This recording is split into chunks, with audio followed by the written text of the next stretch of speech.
Alors, aujourd'hui, on se retrouve avec Anaïs et on va parler d'un sujet qui touche pas mal de personnes. Ça va être les douleurs chroniques. Et on va voir un peu le rôle. Est-ce que l'alimentation, est-ce que le stress, est-ce que d'autres choses, en fait, ont un impact sur ces douleurs?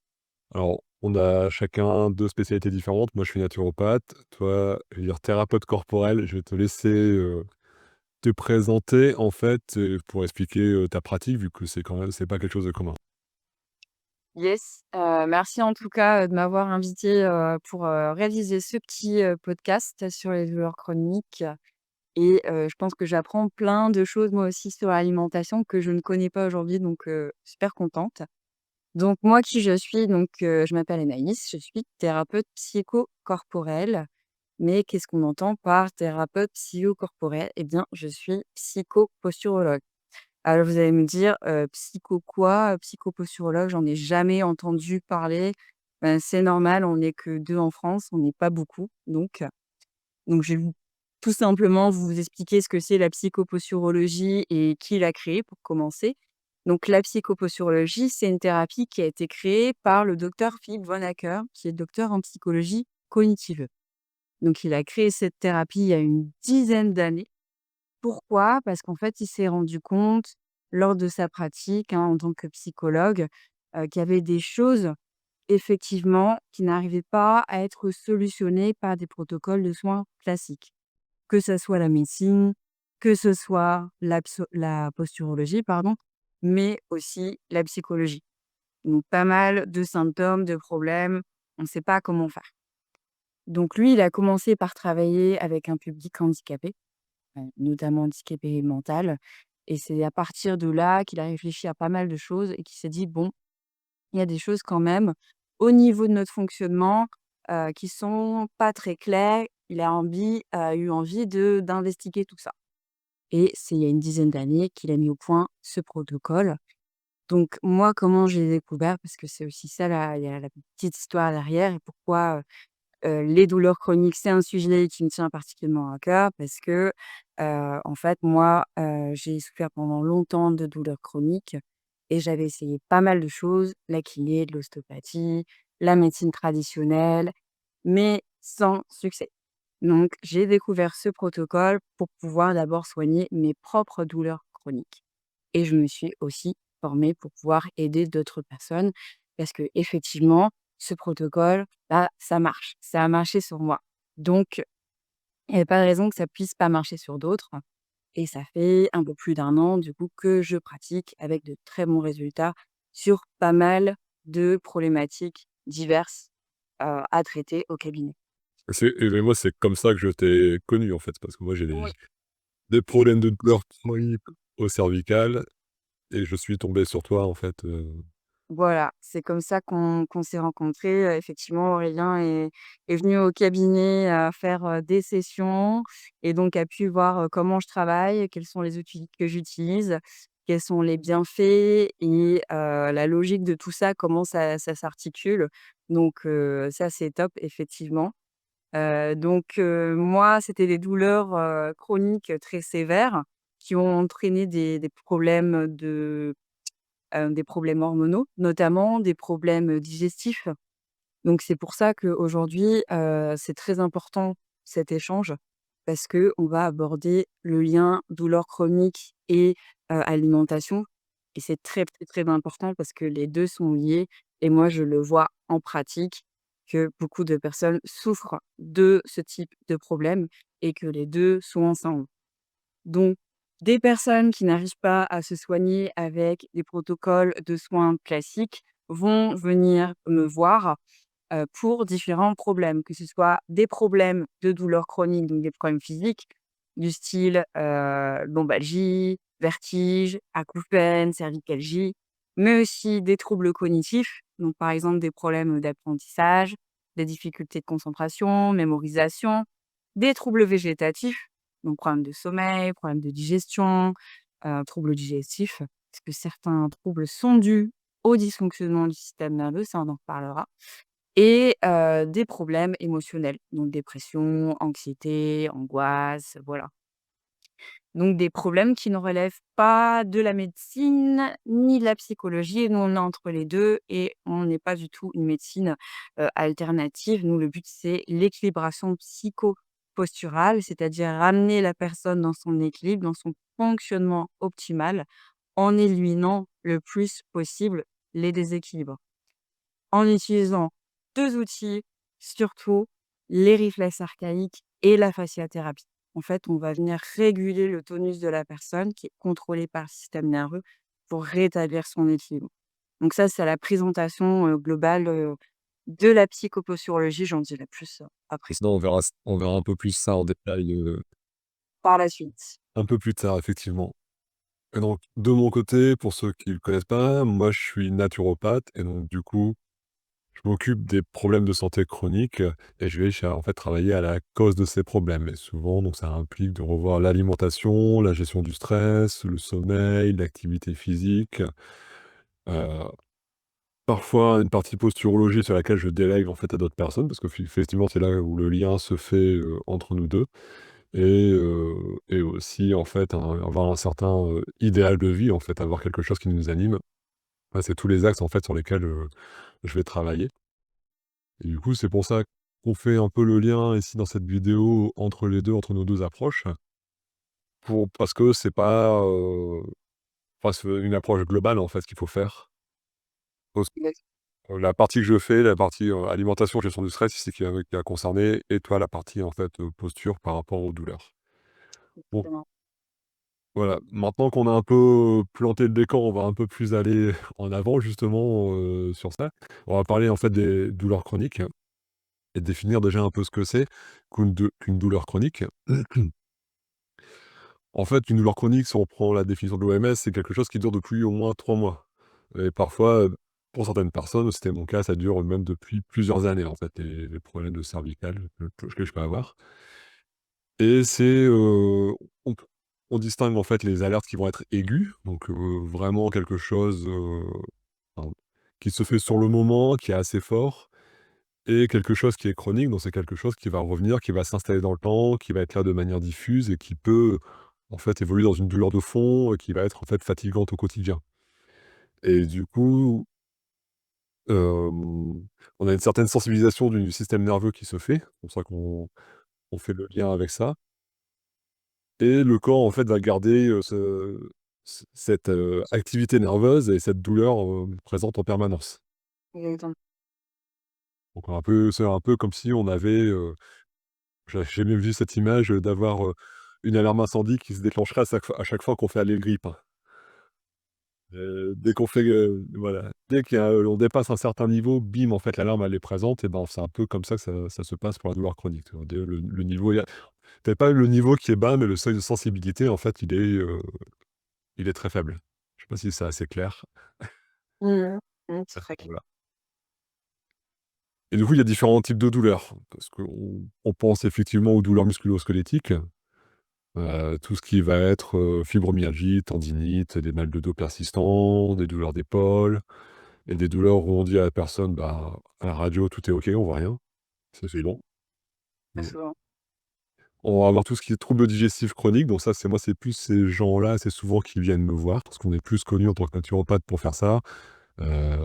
Syndrome du côlon irritable, maladie de Crohn, SIBO, ballonnement, enfin, problème au niveau de l'estomac aussi.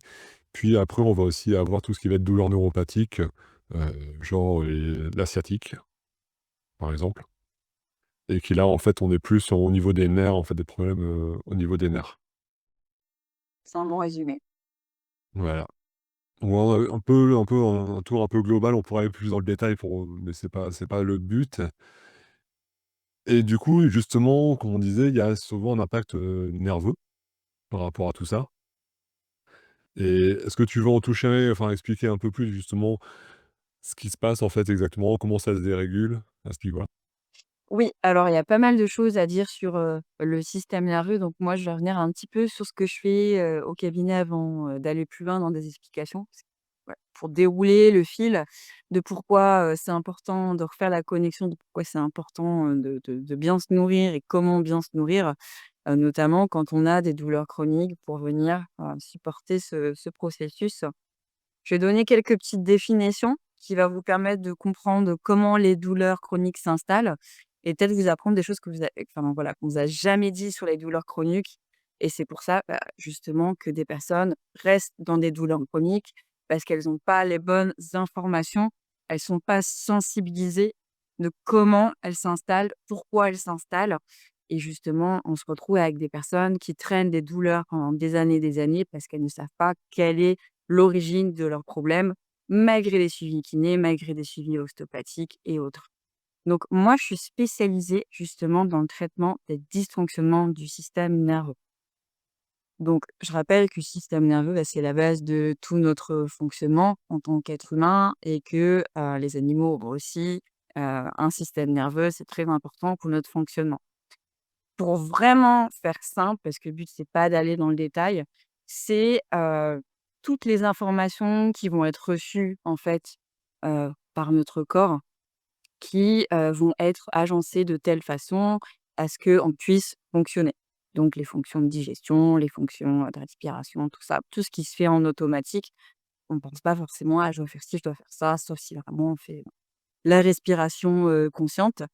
Donc moi, je vais plutôt parler aujourd'hui du système nerveux autonome, parce qu'on a le système nerveux central et le système nerveux autonome. Donc je ne sais pas, si les gens qui nous écoutent, le savent, mais le système nerveux autonome, il est composé de 2 branches. Une branche dite activatrice, la branche sympathique et une branche inhibitrice, la branche parasympathique. Très important d'avoir les 2 en tête. Donc ces 2 branches, elles vont fonctionner en alternance, mais elles peuvent fonctionner aussi ensemble. Donc là, on va d'abord spécifier quand même, les fonctions de ces 2 branches. Donc la première, la branche sympathique, c'est une branche qui va t'aider à préparer, ton corps à l'action, à gérer une situation de stress ou de danger. Donc vraiment, elle s'active dans des moments, très particuliers. Et la deuxième, par exemple, quand même vous donner un petit Ah, exemple. je vais te demander. Donc ouais, ouais, ouais, c'est toujours mieux pour illustrer l'accélération du rythme cardiaque, voilà, quand il y a un danger, du rythme ventilatoire, remplissage aussi, de la vessie, le ralentissement de la digestion, la dilatation des pupilles. Donc voilà. En général, du coup, c'est quand il y a voilà, c'est quand on voit un danger, finalement, on va dire, historiquement, c'est quand on voit le lion, on est dans la savane, qu'on voit le lion qui et ça nous qui ça Aujourd'hui, on croise pas souvent des lions, à moins qu'on vive dans certaines régions du monde, mais effectivement, c'est ce type, de mise en situation et après on est quand même, dans nos sociétés modernes, dans la branche sympathique parce que un truc aussi simple que le remplissement de la vessie, ça active la branche sympathique. Donc elle est quand même utilisée. Après, on a la deuxième branche, la branche parasympathique qui sert à la récupération, à la restauration et la récupération de ton énergie. Donc typiquement, ralentissement du rythme cardiaque, augmentation de la digestion, du rythme brelan du, le ralentissement, pardon, du rythme ventilatoire. Donc toutes ces fonctions-là qui permettent d'être au repos, qui sont importantes.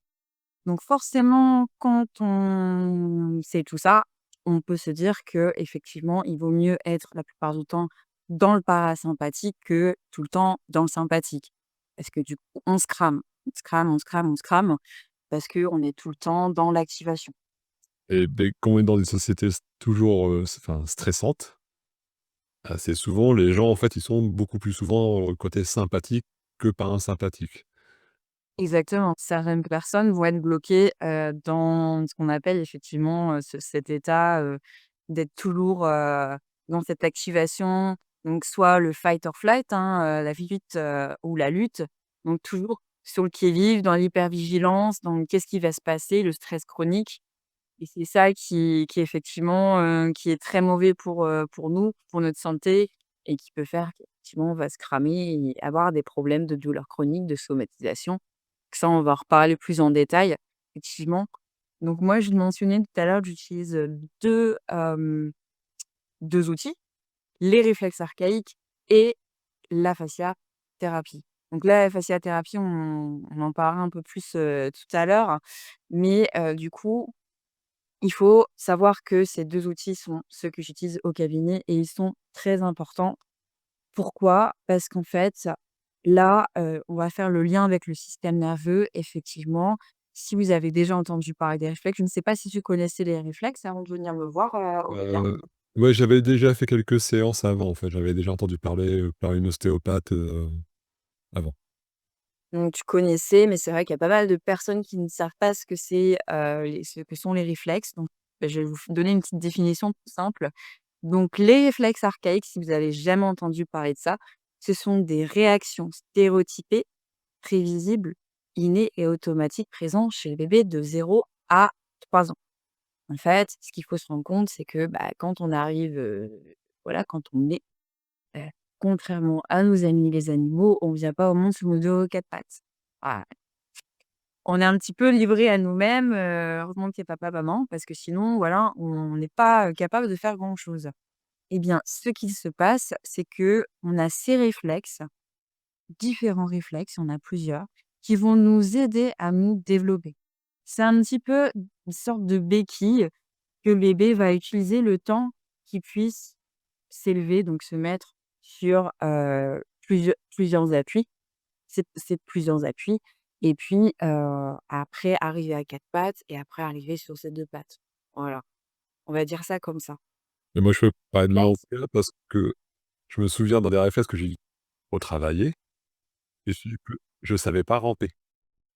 ouais, Je rampais qu'avec les bras. Je savais pas utiliser mes jambes pour voilà, c'est ça. Il y a des bébés, effectivement qui ont des déplacements atypiques.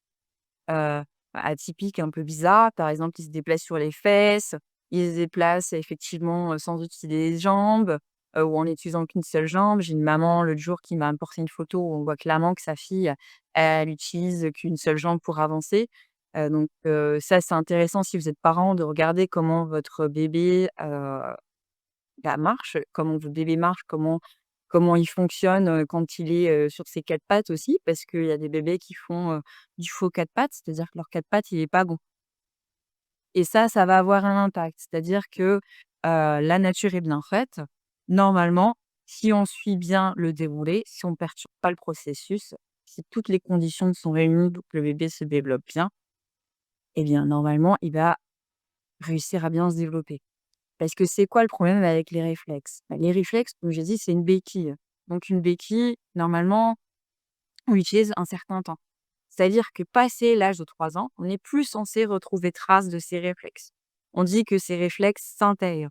C'est-à-dire que le système nerveux, il va un peu ça, un peu mettre ça de côté, il va classer ça. C'est-à-dire qu'il n'a plus besoin d'utiliser ses réflexes pour, en fait, se développer. C'est vraiment pour l'expliquer de façon tout simple, lorsqu'une personne a plus de 3 ans et qu'elle a encore des réflexes qui sont présents, c'est-à-dire qu'on va stimuler via des tests pour voir s'il y a encore des réflexes qui, sont présents, eh bien, ça peut créer des déséquilibres, des dysfonctionnements et moi, c'est ce que je vais aller voir au cabinet en faisant des tests précis de ces réflexes et une analyse posturale. C'est de voir s'il y a encore des réflexes dits actifs qui vont, bah, foutre un peu, le bazar. Aussi bien sur le plan, physique, donc j'ai des personnes qui vont venir pour des déséquilibres qui sont plutôt physiques, donc des douleurs, hein, majoritairement la majorité de ma patientèle, c'est pour des douleurs chroniques, mais aussi émotionnels, affectifs, végétatifs et cognitifs, dont on parlait tout à l'heure. Donc ça peut être des déséquilibres sur plusieurs niveaux. Certaines personnes vont avoir des déséquilibres sur tous les niveaux, d'autres juste sur un niveau et puis cela dépend de l'intensité. Moi, c'était mon cas, donc ce qu'il faut dire aussi, c'est que, heu, tout ce qui est naissance atypique traumatique, ça va avoir un impact. Donc ça, je pense qu'on en avait discuté ensemble, au cabinet. Donc naissance atypique traumatique, c'est quoi? Ce sont les naissances par césarienne, par déclenchement, par poche forcée, présentation en siège, forceps, ventouse, cordon autour du cou, jumeaux, mais aussi des conditions de grossesse qui vont être compliquées. Donc voilà, faut se dire que tout ça, ça va avoir un impact parce qu'en fait, les réflexes, ils vont commencer à s'intégrer lors du processus de l'accouchement. Donc nous, en fait, on regarde tout ça. quand la personne, elle vient au cabinet, la première question que je lui pose, c'est: «Comment tu es né?» Parce que ça va perturber la bonne intégration des réflexes archaïques. Donc ça, c'est super important, de comprendre comment ça fonctionne. En fait, je ne sais pas si toi, on t'a déjà dit comment tu tenais debout? On t'a déjà expliqué comment tu tiens debout, Aurélien? J'ai envie de avec mes 2 jambes, je veux pas aller plus loin que ça. Ouais, alors avec mes 2 jambes, voilà. Bah, le problème, c'est qu'en fait, on nous apprend jamais comment on tient debout. C'est juste: «Ah voilà, bah, l'enfant, au bout d'un moment, il va apprendre à marcher, il va se mettre debout tout seul, ça se fait naturellement, enfin, il y a pas besoin de réfléchir». Bah, en fait, il y a quand même, derrière des mécanismes qui supportent tout ça et qui font que, bah, on s'élève. Par exemple, j'ai des parents qui viennent avec leurs enfants et le petit ou la petite, elle a appris à marcher super tard, donc passé 12 mois et le pédiatre qui dit: «Bah, oui, mais non, mais on n'a jamais vu d'enfant qui n'a pas appris à marcher, au bout d'un moment, ça va se faire tout seul, il y a pas de problème». Sauf que là, c'est très atypique, c'est-à-dire que le gamin ou la gamine, elle a appris à marcher super tard, donc il y a un dysfonctionnement et donc c'est là que c'est intéressant d'aller voir les réflexes archaïques. Parce qu'en fait, ce qui se passe, c'est que moi, j'ai une patientèle qui est très large, très variée, d'âges très différents.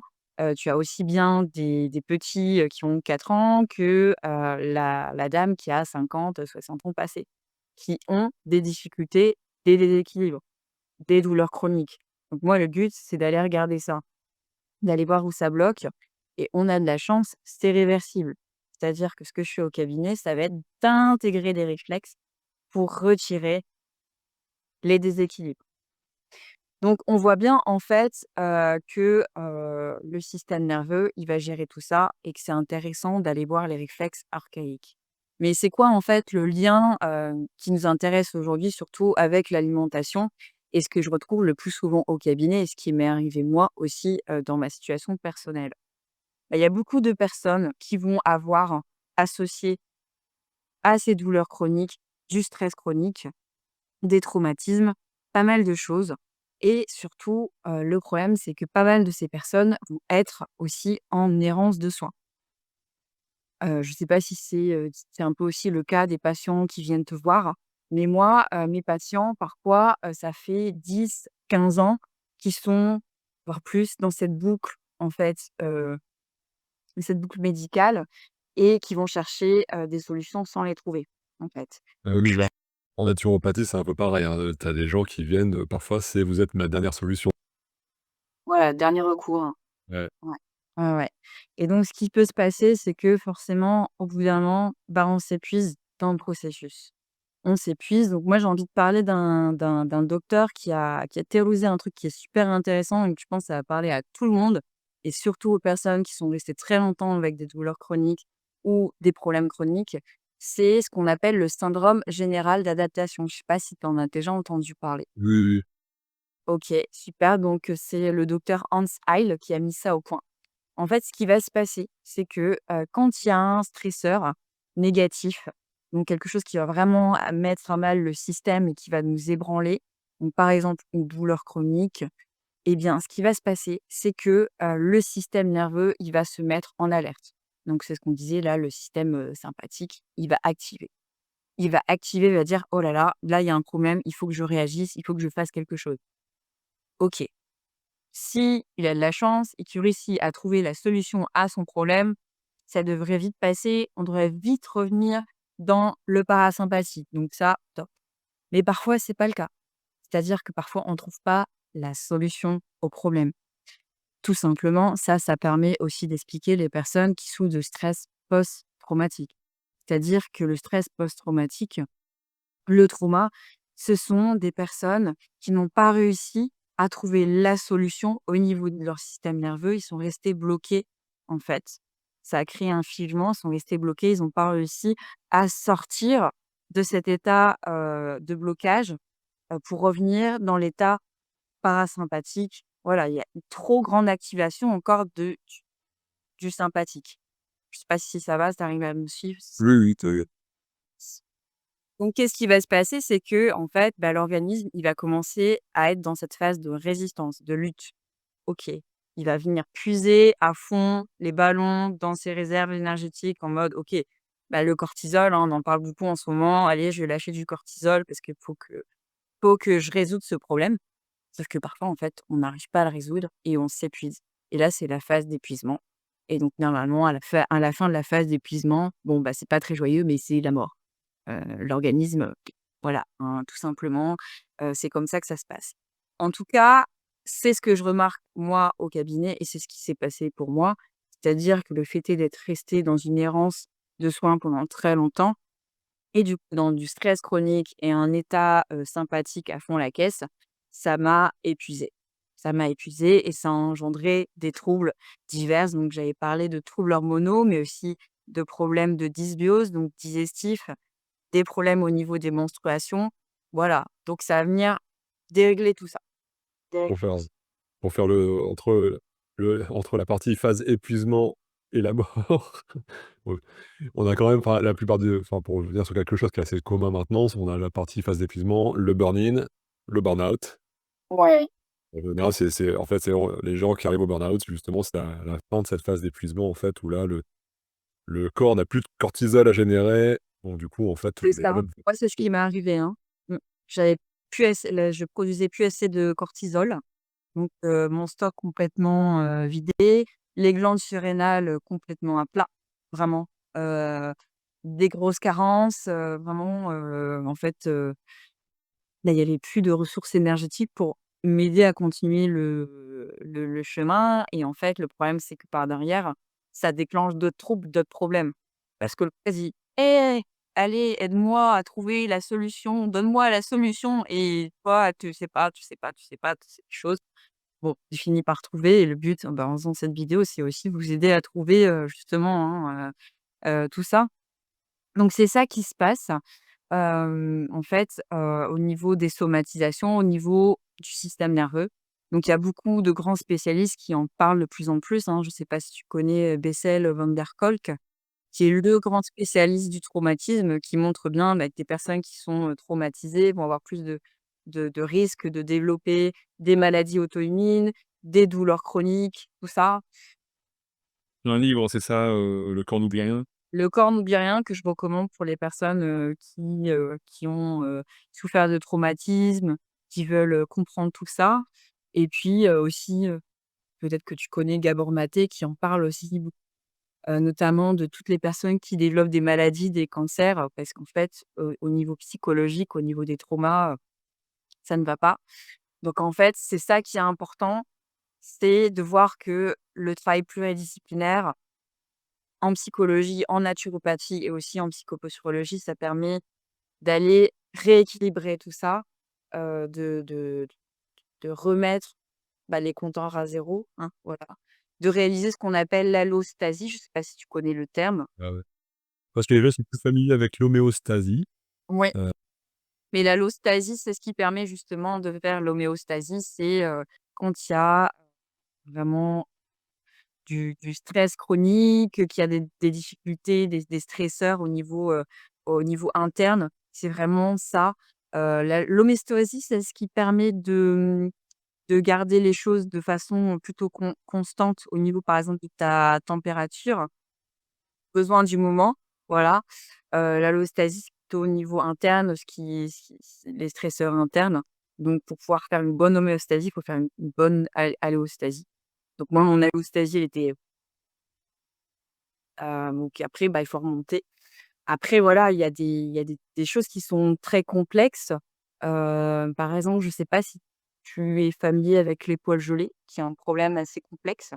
je connais cette problématique-là. J'ai pas de clients avec, ça, en fait, et c'est vrai que j'agis, en fait, dessus, moi, avec d'autres techniques, des techniques, en fait, justement plus, manuelles, parce que je fais du massage Tuina et de la pose de ventouse, et du coup, je vais pouvoir venir aider par rapport à ça. Je suis plus naturopathique, quoi. Bah, il semblerait, selon un des plus grands, spécialistes, du des fascias, en fait, le docteur Robert Schleip, que les poils gelés, elle est, en fait, plusieurs composants, que c'est un problème plus complexe. Qui aurait à la fois, dans le problème on va dire une origine plutôt, nerveuse, système nerveux. mais aussi la fibrose des tissus, mais aussi un problème au niveau système immunitaire. Donc c'est vraiment un exemple comme ça pour montrer que parfois, en fait, il y a plusieurs choses qui, vont rentrer en compte dans le problème et qu'il faut pouvoir aller, toucher, tout ça, quoi. Donc c'est ça qui est important. Donc moi, je pose aussi bien la question des traumatismes, des réflexes. Je regarde au niveau de la qualité des tissus. Je vois aussi le stress de la personne. Donc tous ces dysfonctionnements qui vont impacter le corps. Mais comme tu dis aussi, Aurélien, parfois, en fait, qui de l'œuf ou la poule? Est-ce que c'est le système nerveux qui va créer dysfonctionnement ou est-ce que ces dysfonctionnements vont impacter le système nerveux? Et donc du coup, déséquilibrer, tout ça. En fait, on est face à une forme de complexité parce que autant là, les réflexes, tout ça, c'est le système nerveux qui dysfonctionne, autant on peut aussi, par exemple, avoir, je pense que ça, tu vas en parler, une dysbiose qui va entraîner une dépression. Voilà, ou le système nerveux qui va entraîner une dépression, donc du coup, ça va impacter, le système hormonal, ça va créer des dysbioses. Donc c'est pour ça que c'est important de voir, bah, est-ce que c'est le système nerveux? Est-ce que ça aura un impact de système nerveux? De prendre les choses, de façon globale pour bien lutter contre la douleur chronique et puis bien prendre le problème dans sa globalité. Voilà, voilà. Du coup, petite question, donc je te redonne la parole, parce que moi, du coup, c'est pas du tout, mon accompagnement. Qu'est-ce que tu vois comme lien, souvent au cabinet entre les douleurs et le système digestif? Comment tu vas travailler ça? Comment ça fonctionne tout ça, en fait? Comment ça s'articule? Ouais, donc ouais, j'ai parmi les douleurs, on va dire, qui viennent assez souvent, d'un point de vue trouble digestif, un des un des premiers problèmes, c'est souvent l'estomac. Où les gens, en fait, viennent, ils ont des soucis d'estomac, des remontées acides, enfin voilà, ça passe pas, ce qu'on appelle une soit de la gastrite, soit un reflux, en fait, et quand on interroge, qu'on creuse un peu plus à ce niveau-là, c'est des gens qui sont sous état de stress, stress chronique, qui n'arrivent pas à descendre, tu disais. Et de toute façon, on sait très bien qu'il y a un très fort lien entre l'estomac et le stress, qui est présent. Et quand on est en mode stress, comme tu expliquais tout à l'heure, en fait, on est dans le mode sympathique. Et en mode sympathique, c'est pas le mode dans lequel on va pouvoir digérer. Parce que si je suis en train d'être poursuivi par un tigre, si je reprends mon exemple, le corps, il va pas se dire: «Tiens, est-ce que je vais digérer cette petite salade tranquillement à ce moment-là?» Le corps, voilà, il a pas le temps, le corps, il met son énergie sur les muscles, sur la vigilance, sur la tension. Donc en fait, une des premières choses justement, ça va être voilà, de pouvoir utiliser des outils pour revenir en fait dans ce mode-là, parce que on n'a plus de sang dans les intestins à ce moment-là. On a une digestion qui est ralentie, on n'a pas de sécrétion enzymatique, on n'a pas de péristaltisme. Péristaltisme, en fait, c'est la mobilité intestinale, donc en fait, il y a rien qui avance et au final, on va se retrouver avec des ballonnements, je disais, un reflux et aussi une mauvaise assimilation des nutriments, même si on mange correctement. Et encore plus quand on est en stress, on va prendre un des nutriments, heu, assez connu qui est le magnésium, où les gens font des cures de magnésium dès qu'ils se sentent fatigués. Quand on est en stress, en fait, la le 1er minéral qu'on va perdre, ça va être le magnésium, parce que les muscles vont se contracter et quand ils se contractent, en fait, le calcium vient remplacer le magnésium dans les muscles et on va aller uriner du magnésium. C'est pour ça que ça il y a une forte demande à ce niveau-là qui peut être présent. Donc comme Et donc du coup, on continue, comme je disais, tous ces problèmes, ça on a un estomac qui devient hypersensible ou au contraire qui va pas générer assez d'acide chlorhydrique.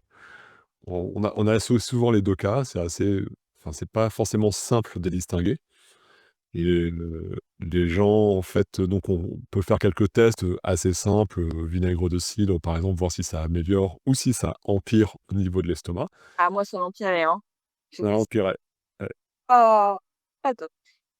Voilà et donc suivant ça, on va pouvoir agir en fait différemment. Moi, je vais agir avec des plantes, par rapport à ça, pour venir calmer. Mais comme je disais aussi, enfin la plante, c'est un peu en mode, allopathique. C'est en mode, je viens mettre un pansement. Mmh. Mmh mh. Mais la cause qui est derrière, c'est le stress. Et dans le cas, si on va un peu plus loin, si je prends, un estomac qui génère pas assez d'acide, là, assez souvent, ce qui se cache par derrière, c'est aussi une thyroïde qui va, fonctionner au ralenti. Et pourquoi la thyroïde, elle fonctionne au ralenti? Parce qu'on a, fini nos surrénales. Le surrénal, c'est bon, on les a mises à Ce plat. qui m'est arrivé. Qu'est-ce qui prend le relais pour, en fait, essayer de tenir? Ça va être la thyroïde. Et là, en fait, ça peut amener justement à ce manque, en fait, d'acidité au niveau de l'estomac. Ah bon? On m'a dit: «Ouais, tout est lié», c'est ce qu'on voyait, en fait, à ce niveau-là. OK.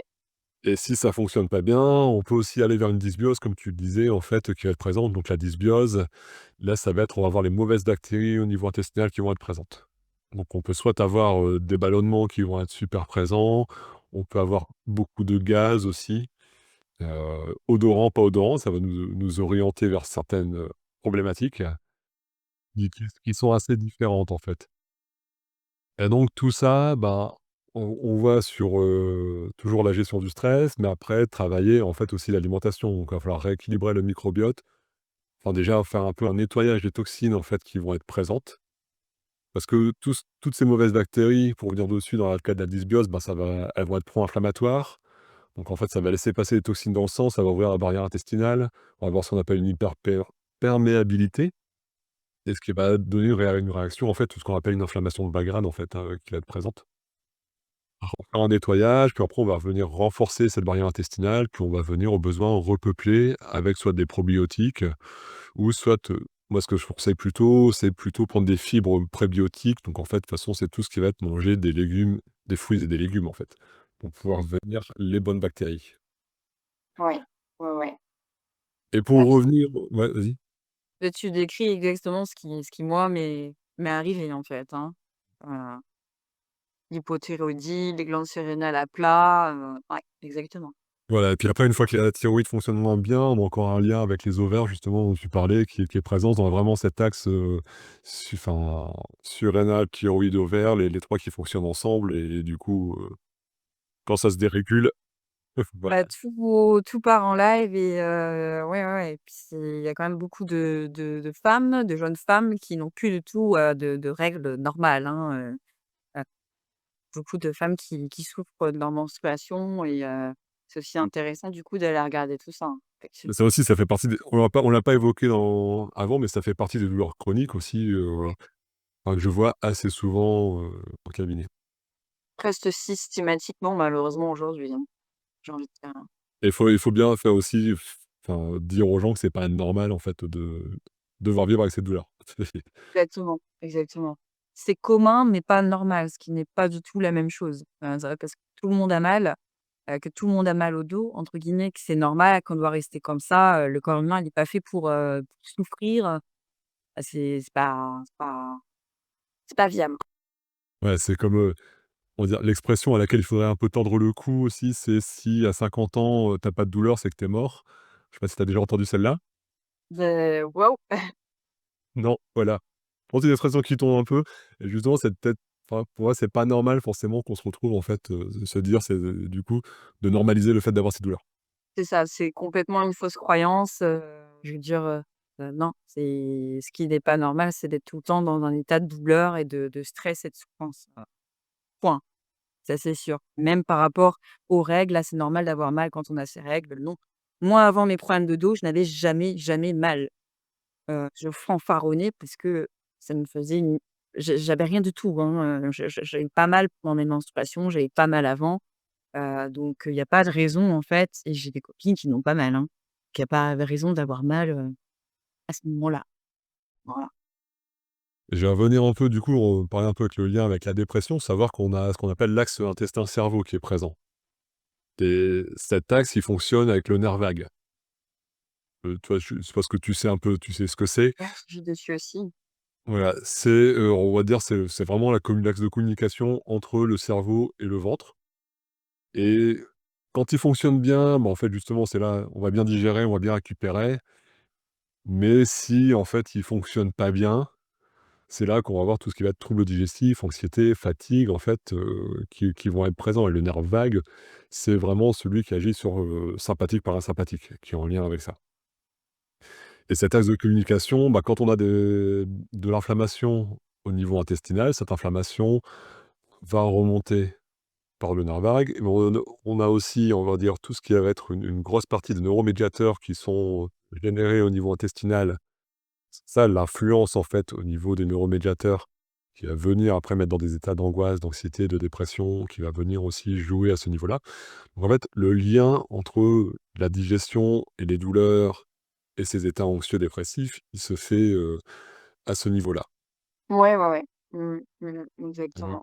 on est un peu dans un cercle vicieux en fait, de savoir, quel est où est le problème. Alors moi dans mes accompagnements en naturopathie, on dit toujours: «Tout démarre du ventre» et c'est quelque chose sur lequel, bah, en fait on peut agir parce que c'est l'alimentation qu'on va prendre tous les jours, sur lequel on va pouvoir travailler.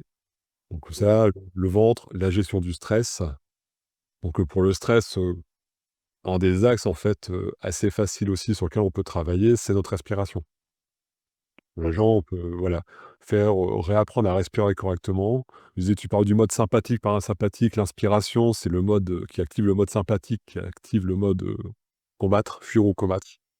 Et le parasympathique, ça va être sur l'expiration, c'est la pédale de frein, c'est ça qui va nous ralentir et on peut revenir en fait avec des exercices de respiration. D'ailleurs, je vous mettrai un lien sous la vidéo vers un audio de respiration, que j'ai fait qui permet en fait de réapprendre à respirer correctement. C'est une respiration, il faut qu'elle soit lente, il faut qu'elle soit calme, en fait, il faut qu'elle soit profonde. Donc en fait, il y a tout ça à réapprendre parfois, Ça devrait être un geste d'hygiène, hein. Moi, je dis toujours, bien respirer, la respiration contrôlée, ça devrait être aussi, banal que se brosser les dents. Ouais. C'est je dis pour ça, je pense que ça de voilà, on devrait apprendre ça aux enfants, aux adultes aussi, hein, mais que ça puisse, demain être quelque chose qui est intégré dans notre quotidien, qui est normal, que tout le monde fait parce que voilà, comme ça permet d'apprendre à s'apaiser et à mieux aussi gérer les situations de stress, tout simplement. et toutes les études, elles montrent qu'au moins 90 des gens ne savent pas respirer, que ce soit la personne lambda ou les athlètes. Donc j'ai Oui, oui, j'avais pas de ouais, ouais, ouais, c'est ça. donc ouais, Exactement. il y a un gros travail, à ce niveau-là à faire. Est-ce que tu as encore des choses à rajouter par rapport, au stress? Ouais. Ouais, ouais, alors, ce qui est très important et je pense que tu vas me rejoindre, de toute façon sur cette idée, c'est bien sûr de bien écouter son corps. Alors, il y a un terme que j'aimerais partager, dont on ne parle pas souvent, mais qui illustre ce principe, c'est, je ne sais pas si tu as entendu parler de l'interoception. J'ai déjà entendu, mais j'aurais du mal à te redéfinir. Enfin, Ouais. Alors c'est tout simple, l'interoception, c'est la capacité à savoir ce qui se passe viscéralement en toi. Donc tu vois, tu parlais du ventre, la viscérale, le ventre. Mmh. Donc l'interoception, c'est lié à nos capacités émotionnelles et c'est pour ça que je vais revenir sur l'intérêt de faire une thérapie psychocorporelle, que ça soit avec moi ou avec toi, de travailler sur le corps parce que généralement, je ne sais pas pourquoi, mais on se dit: «Le cerveau, il est là, puis le reste, c'est le corps». OK, il y a le cerveau, la conscience, elle est là, le reste, c'est le corps, voilà. Le cerveau, bah, en fait, il est dans tout le corps, donc tout ce qui va se passer, on va être informé de tous les fluides, de tout voilà, tout ce qui se passe, ça va avoir un impact sur ce qu'on appelle l'interoception, dans notre capacité à savoir ce qui se passe viscéralement en nous. Donc ça, on en parle de plus en plus, il y a de plus en plus de travaux qui ont été faits. Ça, c'est quelque chose pour lequel je milite aussi, c'est que les gens reprennent un peu plus conscience de leur corps et écoutent leur corps. Voilà, Et c'est assez souvent, ils font pas attention. Le corps envoie des messages, mais on laisse de côté, quoi. Si le corps envoie un message, c'est qu'il y a quelque chose. voilà, c'est ce dont on parle, le plus souvent et ce qu'il faut savoir, c'est que, les troubles de l'interoception, justement, ce sont les douleurs chroniques. Ce sont, les troubles dépressifs, les troubles anxieux, mais par exemple, pour illustrer ça, un exemple tout simple, ce sont les personnes qui ont des troubles alimentaires. Une personne qui est anorexique, elle a envie, elle veut continuer à maigrir, mais elle est déjà très maigre.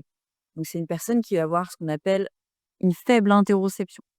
Il y a des personnes qui vont avoir une faible interoception, donc des difficultés à décrypter ce qui se passe justement, et des personnes qui vont avoir une bonne interoception. Donc c'est bien régulé, ils arrivent à bien savoir ce qui se passe, à bien comprendre leurs besoins. Il peut y avoir des défaillances.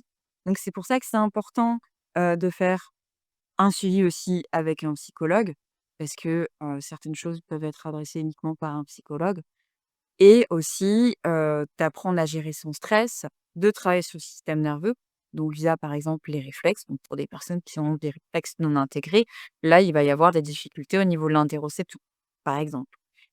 Aussi, ce qu'il faut dire, mais ça, je pense qu'on en reparlera, c'est que, on peut, malgré le fait est qu'on mange bien, qu'on se nourrit bien, qu'on essaie de faire des exercices de respiration, continuer de se cramer parce que on n'adresse pas assez notre fonctionnement interne. Donc par exemple, les réflexes, par exemple, voilà, les fascias, on va en parler, mais aussi le fonctionnement psychologique. Donc c'est pour ça que c'est une approche qui est globale et qui est complexe. Alors complexe ne veut pas dire compliqué, parce qu'en fait, on sait très bien que ce sont les choses simples qui sont les plus saines et les meilleures. Donc manger des fruits, des légumes, bien dormir et tutti quanti, ça on sait. Mais complexe dans le sens où effectivement, moi j'ai des patients qui ont des douleurs chroniques et à la fin, elles ont encore un peu mal ou elles ont encore des difficultés sur d'autres plans. Bah, c'est là que je les adresse à un naturopathe pour pouvoir aller regarder tout ça, mais aussi changer son fonctionnement psychologique. Parce que, s'il y a des traumatismes, s'il y a un fonctionnement qui est malsain, voilà, de faire des choses, voilà, qu'on ne se rend pas bien compte et ben, on va continuer à se cramer. Donc c'est pour ça qu'il faut voir the big picture, comme on dit. Voilà, voilà. Je sais pas si, tu veux rajouter quelque chose à ce sujet? Non, tu bien fait, tu bien fait le lien, en fait, justement, tout le tour, entre tout ça et ouais et je propose qu'on enchaîne justement, j'ai parlé tout à l'heure, d'inflammation chronique. Ouais. Moi, j'aimerais bien savoir justement, ce que tu entends par, inflammation, chronique dans, voilà, ces détails un peu plus, naturopathie et comment tu vas accompagner ça? Parce que moi, du coup, c'est pas l'accompagnement que je propose et il y a énormément de choses que je ne sais pas. Je suis totalement novice, donc si tu peux nous éclairer sur, bah, qu'est-ce que c'est concrètement l'inflammation chronique? Comment ça va se manifester?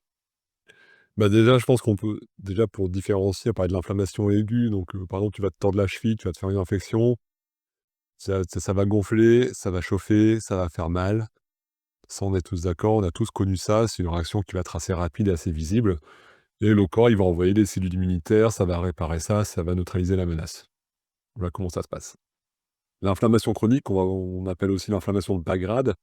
Ça, c'est quelque chose qui est un peu plus sournois et en fait, on n'a pas de douleur vive, on n'a pas de rougeur, en fait, mais on va avoir des tissus qui sont un peu dans un état d'alerte permanent, qui sont à sorte de feu doux, en fait. Tu les laisses comme ça avec des petites braises et ça s'éteint jamais. Donc c'est ça, c'est ce genre-là d'inflammation qui On cuit, très lentement, mais on cuit quand même, quoi. c'est ça, comme la grenouille dans la marmite, Mmh mh. et puis, bah, du coup, c'est une inflammation, on a dû avoir plusieurs facteurs qui vont rentrer en jeu, en fait, qui vont l'entretenir. Parce que tu sais, on pourrait se dire: «Ça va s'éteindre au bout d'un moment». Mais si on prend, on parlait d'alimentation, l'alimentation ultra transformée, une alimentation déséquilibrée. Donc, une alimentation, en fait, inflammatoire, je vais venir après dessus. La dysbiose intestinale qu'on a vue juste avant, justement avec les mauvaises bactéries qui vont venir, ouvrir les barrières intestinales, qui vont laisser passer les antigènes, ça va créer une réaction inflammatoire. Le stress chronique qu'on a déjà évoqué, un mauvais sommeil. Faut savoir que notre corps se répare pendant le sommeil et que là, pareil, je me reposerai quand je serai mort, ben, c'est quelque chose, à lui se mettre un terme. Mmh. Et j'ai encore entendu récemment, c'est fou, en fait. Ouais, c'est fou, hein. Et plus on va rajouter, on va dire, toutes les toxines environnementales. Ça va être les perturbateurs endocriniens, ça va être les métaux lourds. Donc, c'est des choses qu'on va trouver. On va prendre la pollution de l'air, on va prendre les cosmétiques, on va prendre, les casseroles Tefal dans la cuisine, la planche à découper en plastique, enfin la peinture, le meuble qu'on vient de monter qui sent bon le neuf, mais qui du coup sent bon les polluants aussi, au passage. Voilà, c'est tout ça en fait, tout ça, ça s'additionne, finalement. Ça crée le bazar. Ça voilà, puis du coup en fait on a nos cellules immunitaires qui vont être activées en permanence et qui vont libérer les cytokines inflammatoires et c'est ça en fait qui va créer en fait, ce qu'on appelle cette inflammation, de bas grade et en fait on va empêcher avec tout ça la réparation cellulaire.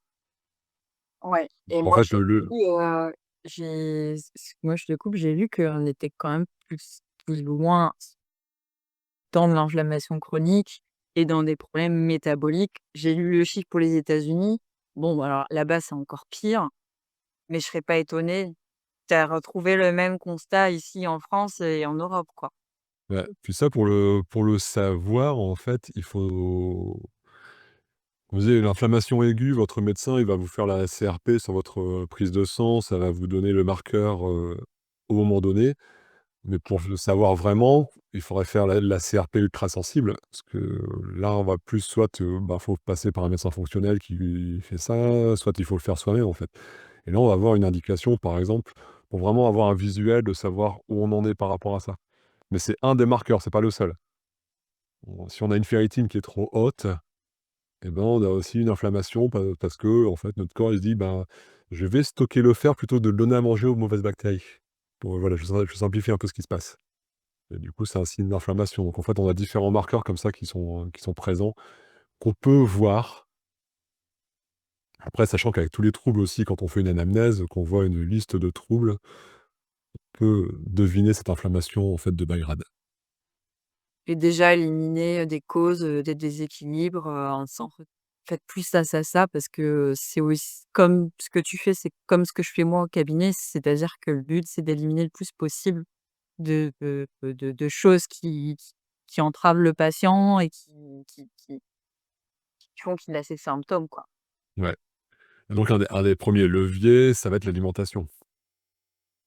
Parce qu'on va avoir l'alimentation qui va être inflammatoire, pro-inflammatoire et l'alimentation qui est anti-inflammatoire. Parce que bon, l'alimentation, voilà, c'est pas juste, j'apporte, des macronutriments, donc simplement de l'énergie. Ça va, voilà, ça va jouer, comme on l'a vu tout à l'heure, tout un rôle sur notre équilibre, en fait, corporel, sur notre équilibre nerveux, sur notre équilibre immunitaire. Et donc une alimentation anti-inflammatoire, on va globalement, ça va être quoi? Ça va être les aliments qui vont être riches en antioxydants, qui vont être riches en oméga 3, riches en vitamines et minéraux. C'est quoi un antioxydant? Parce que j'en entends souvent parler. Est-ce que tu peux me donner une petite définition, Ouais, les antioxydants, donc tu as le terme oxydé qui vient de l'oxygène, en fait. Donc c'est quand on a l'oxygène qui se balade tout seul, ça va venir oxyder les tissus. Et enfin, tu vois le principe d'oxydation, en fait, qui se passe? Donc voilà, on va venir empêcher ça.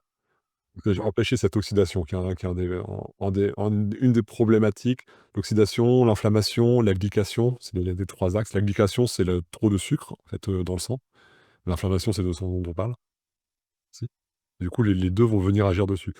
Et du coup, ces aliments, de toute façon, c'est des fruits et légumes divers et variés, parce que là, ça va venir apporter, en fait, tous ces antioxydants. Le mieux, c'est on dit, en fait, ça vient de la médecine, traditionnelle chinoise, c'est d'avoir toutes les couleurs dans son assiette. Parce qu'on est sûr d'apporter différents types d'antioxydants à notre corps. d'accord, manger l'arc-en-ciel. C'est ça, Faut manger l'arc-en-ciel. voilà. On dit il y a les oméga 3, donc là, ça va être les petits poissons gras. Mmh. Anchois, maquereaux, sardines, harengs. On va retrouver dans des plus gros poissons, en saumon, thon, par exemple, truite, mais là, c'est des gros poissons prédateurs. Et le problème, et je parlais juste avant des métaux lourds, c'est que justement, comme ils sont en bout de chaîne, eux, ils vont être remplis de métaux lourds. Ouais. Mmh.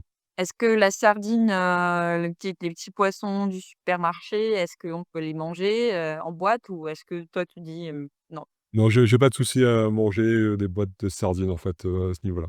C'est sûr que si on a un poissonnier, ben, autant aller au poissonnier, mais pas de problème avec les boîtes de sardines. OK, ça Pas que c'est je sache. Ouais. OK, d'accord. Sachant que pour vous donner un ordre d'idée, il faut en consommer au moins trois boîtes par semaine, Mmh. pour avoir les apports.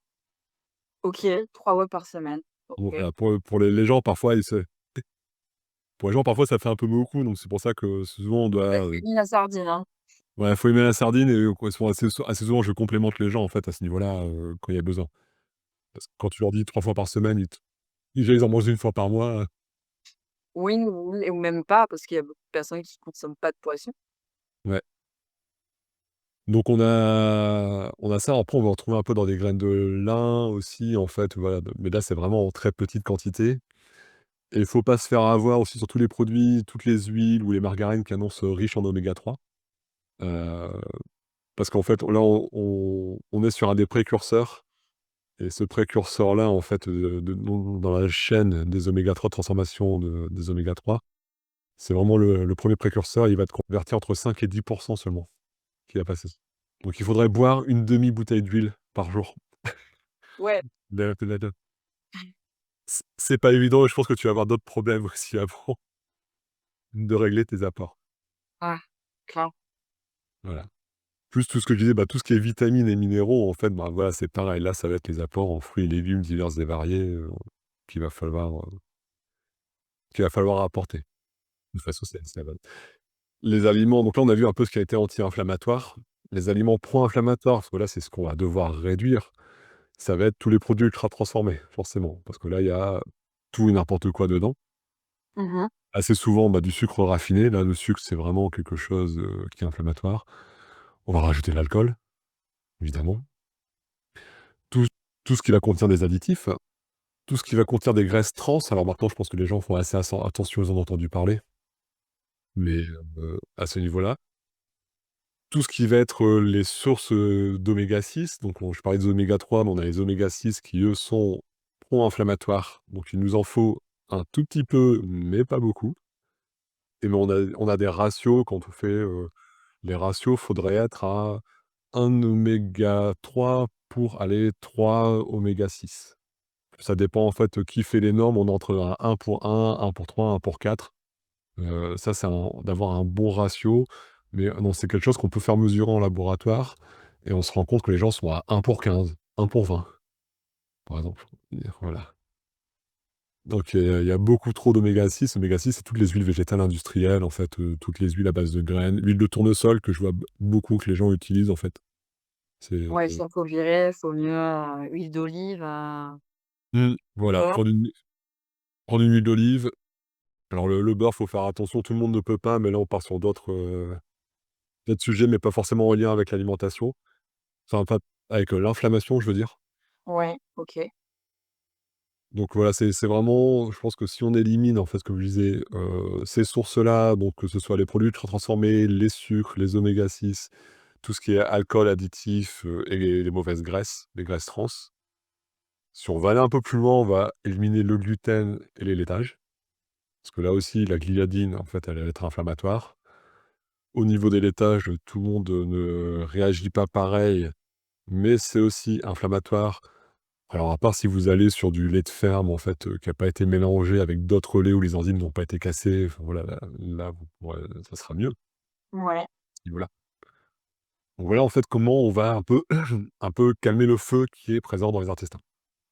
Comme je dis, moi, je peux vous qu'on donner des oméga 3, donc amener des pompiers qui viennent éteindre le feu, mais si de l'autre côté, vous continuez à mettre de l'huile sur le feu, C'est ça, ouais. voilà, donc il faut vraiment revenir à la base qui est vraiment de réduire, en fait, cette inflammation. Mmh. Donc voilà globalement ce que je peux te raconter sur tout ça.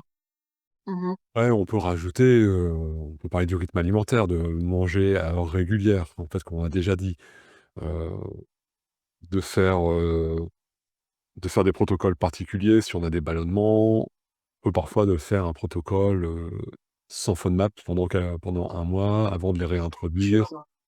Voilà, là on a plein de choses assez spécifiques qui vont être du cas par cas, en fait, Ouais. Ouais, moi, je disais l'autre jour, j'ai remarqué, que voilà, que j'allais manger un truc la veille. Le lendemain matin, je me suis levée, j'étais hyper crevée et je me suis dit: «Plus jamais je mange cet aliment, le soir». J'évite, j'ai cogité, je me suis dit: «Bon, ça non» et puis, un truc que j'aimerais ajouter, que moi, que je fais depuis un peu plus d'un an, c'est, de passer aussi au petit déjeuner salé. ouais, Parce que globalement, les gens mangent des petits déjeuners sucrés. ouais, voilà. Donc on met de l'inflammation directe dès le matin, on met du sucre. Histoire de se mettre bien. Voilà, et puis en plus, 2 heures après, on a la petite chute de glycémie, le petit coup d'hypoglycémie, donc on a envie de manger. Et moi, tous mes clientes et mes clients, j'ai quand même beaucoup de femmes en fait, je fais changer le petit déjeuner par du gras et des protéines. Parce que justement, pour pouvoir en fait apporter les briques pour, générer tout ce qui va être hormones, neuromédiateurs et tout ça. OK. Et assez souvent, c'est des gens qui avaient besoin de grignoter 2-3 heures après, et elles me disent en fait les envies de grignotage, une fois qu'elles ont changé en fait leurs habitudes, hop, disparu. Ah ouais, ouais, ouais. Et c'est quoi le petit déjeuner type, qu'il faudrait consommer le matin? Si alors si je peux te donner un exemple, si tu prends, 2 œufs, là, tu as vraiment ce qu'il y a de mieux en protéines, parce que là, tu as tous les acides aminés, donc toutes les différentes briques qui construisent les protéines qui sont dedans. Un peu de gras, tu veux prendre de l'avocat, par exemple, un peu de fibres, un fruit, des oléagineux. Enfin, voilà, si tu aimes pas les œufs, tu peux prendre une tranche de jambon, tu peux prendre, des riz un tartare d'algues, il y a différentes choses. Ouais, Si les gens veulent rester sur quelque chose qui ont du mal avec le salé, ouais. Il y en a au niveau sucré, il faut regarder de tout ce qui est indice glycémique bas. Donc on peut faire des sortes de des puddings, en fait, avec du chia, avec, un lait végétal, mettre des fruits rouges dessus, des copeaux de noix de coco, enfin voilà, on peut, construire quelque chose comme ça, en fait, plus sain, qu'un truc, hyper que que sucré le et que tout. le que le petit pain, confiture, ouais, ouais. Oui. Un peu le pain au chocolat pour les gens qui sont pas du Nord, en fait, ou le chocolatille, Ah, pour les sudistes. la chocolatine, exactement. Voilà. Ouais, donc voilà globalement comment moi je vais agir, en fait, au niveau de l'inflammation intérieure, ce qui se passe à l'intérieur du corps. On va revenir un peu sur l'extérieur. On va en reparler maintenant, on l'a pas mal enfin, tu l'as pas mal de fois évoqué, c'est les fascias. Comment est-ce que les fascias, en fait, interviennent? Déjà expliquer c'est quoi les fascias? On en entend souvent parler, mais les gens voient pas forcément, ne savent pas ce que c'est. Mmh. Voilà, je te laisse, la parole sur tout ça. Bah, écoute, oui, donc comme on en parlait, hein, fascia, chaînon manquant et tu as bien fait d'utiliser ce terme chaînon manquant parce que, c'est un organe dont on n'entend jamais parler. En tout cas, la plupart des gens ne connaissent pas du tout ce que sont les fascias. Les fascias, c'est quoi? Ça se mange, m'a-t-on dit une fois. Non, non, non, ça ne se mange pas. Donc qu'est-ce que c'est les fascias? Eh bien écoute, les fascias, c'est un organe qui, a longtemps été mis de côté et on en parle de plus en plus aujourd'hui. Ça a bien la mode. Je pense que d'ici une dizaine d'années, on voilà, la plupart des gens connaîtront, les fascias, mais aujourd'hui, c'est encore un petit peu comme les réflexes. On n'en entend pas du tout, enfin presque peu parler, hein, finalement. Moi, quand les gens viennent au cabinet, que je leur explique les réflexes et les fascias, moi, avant de découvrir la psychoposturologie, je ne connaissais pas les réflexes, je ne connaissais pas les fascias. Mmh. C'est quoi les fascias?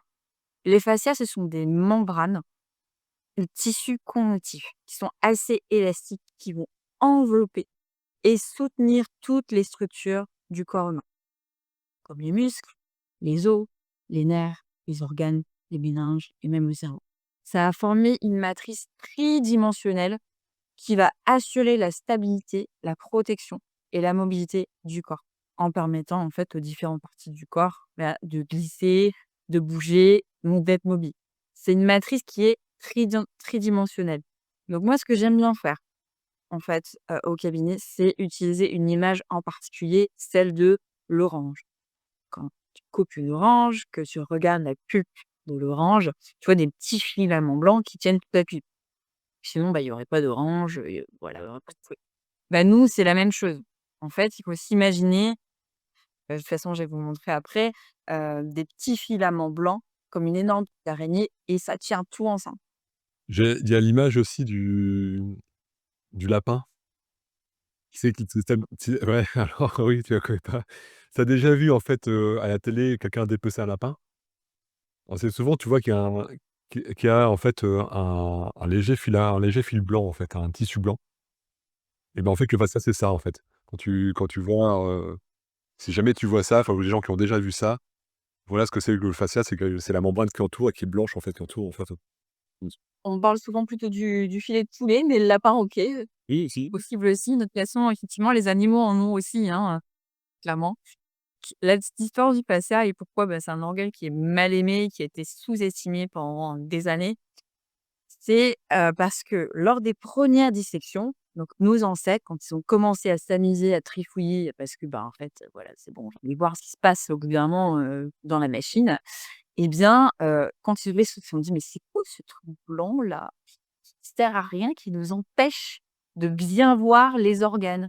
Oh ben, on va le foutre à la poubelle, ça nous sert à rien, allez hop, on met ça de côté, j'arrive pas à voir mon cœur, mon cerveau comme il faut, allez hop, poubelle. OK.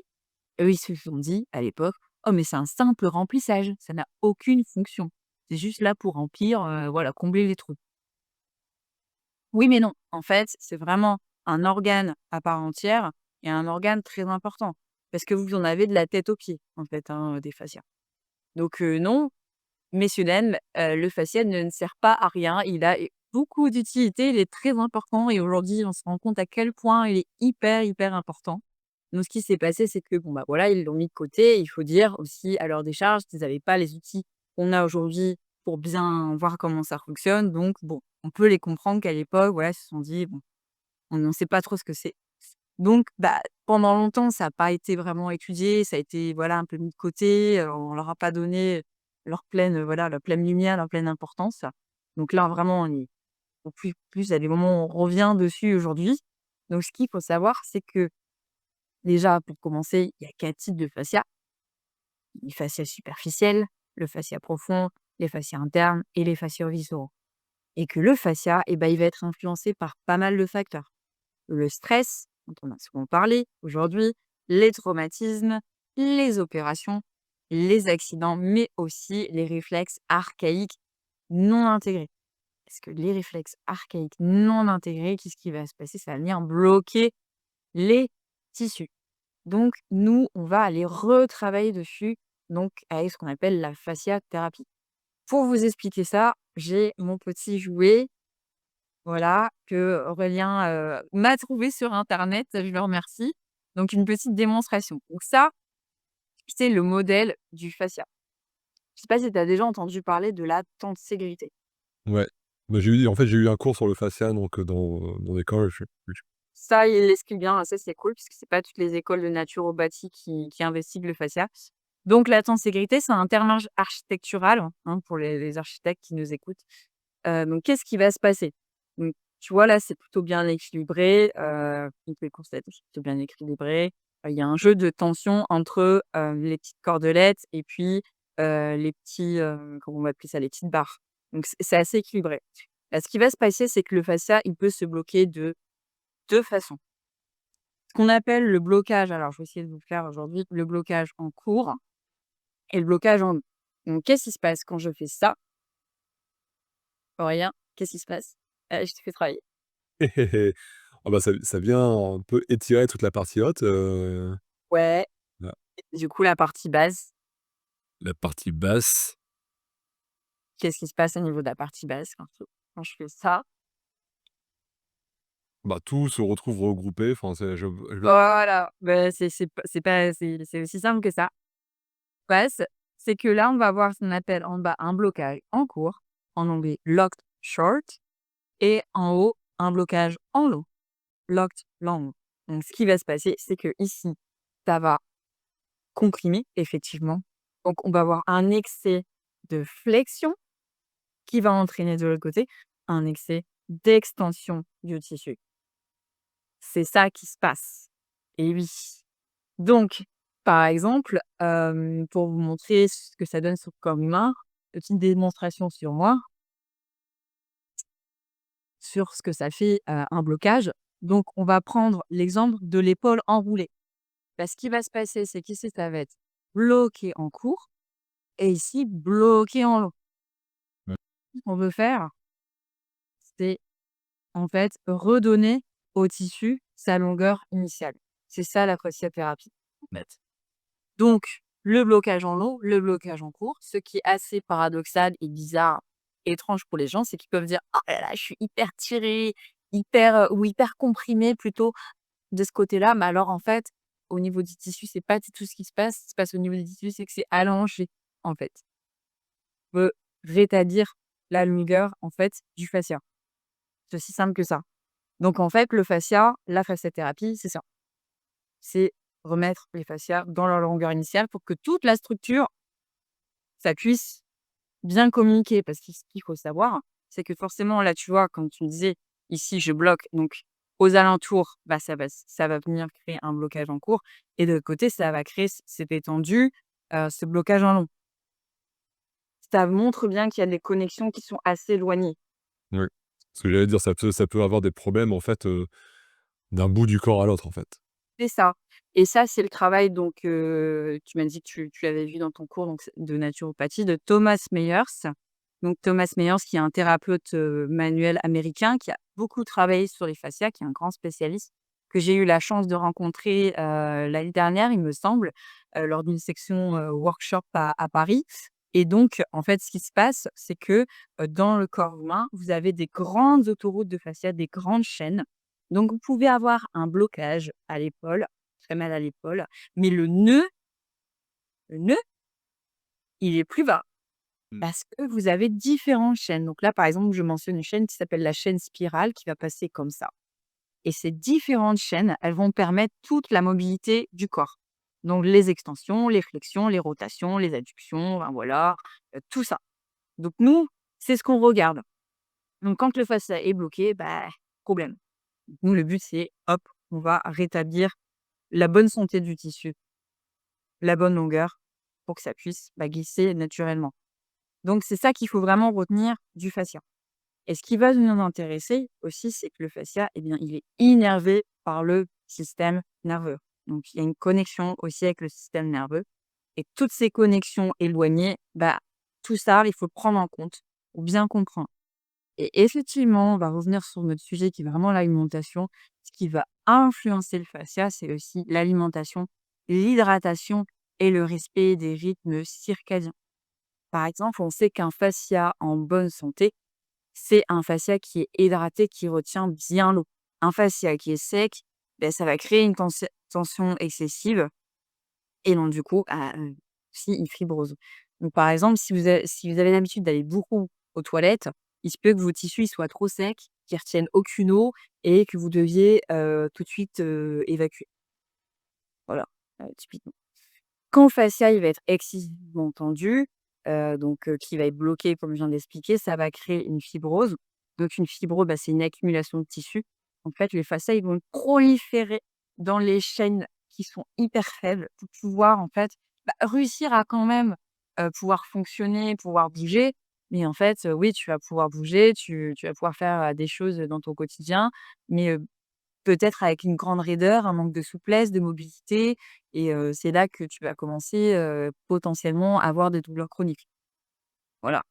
Ce qui va se passer aussi, c'est que ça va créer un environnement inflammatoire.